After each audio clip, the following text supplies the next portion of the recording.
বেগুন দিয়ে বেগুনি না খেয়ে আরও যে সবজি সহজলভ্য আছে সেটা দিয়ে খেলেই হয়, আমরা তাই খাই।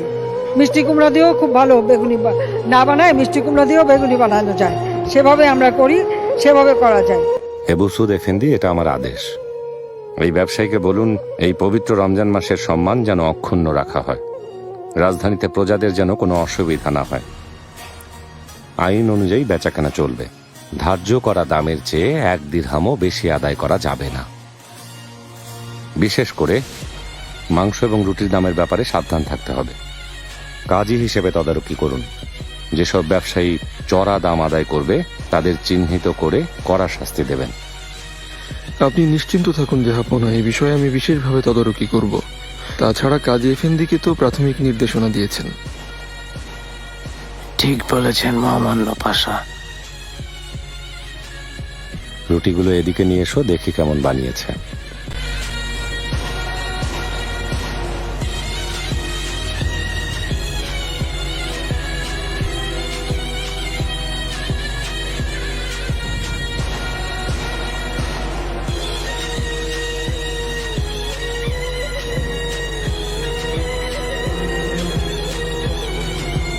ভালো।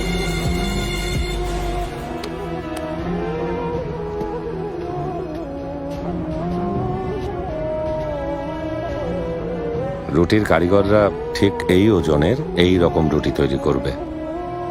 গমের আটার সাথে ভুট্টা বা জবের আটা মেশানো একদম নিষেধ। আর সংকট এড়ানোর জন্য কমপক্ষে 1 মাসের আটা মজুদ রাখতে হবে।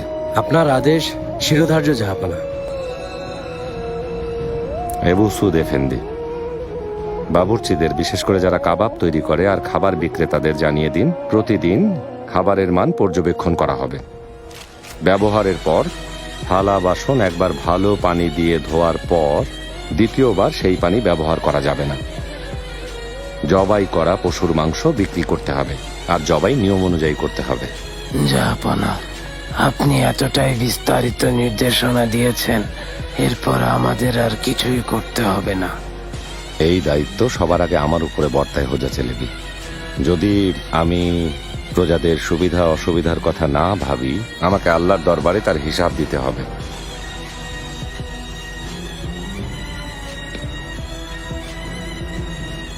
আপনারা সবাই রমজানের পবিত্রতা বজায় রাখার উদ্দেশ্য নিয়ে যার যার দায়িত্ব যথাসাধ্য পালন করে যাবেন।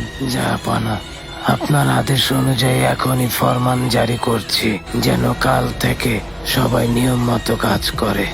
আচ্ছা।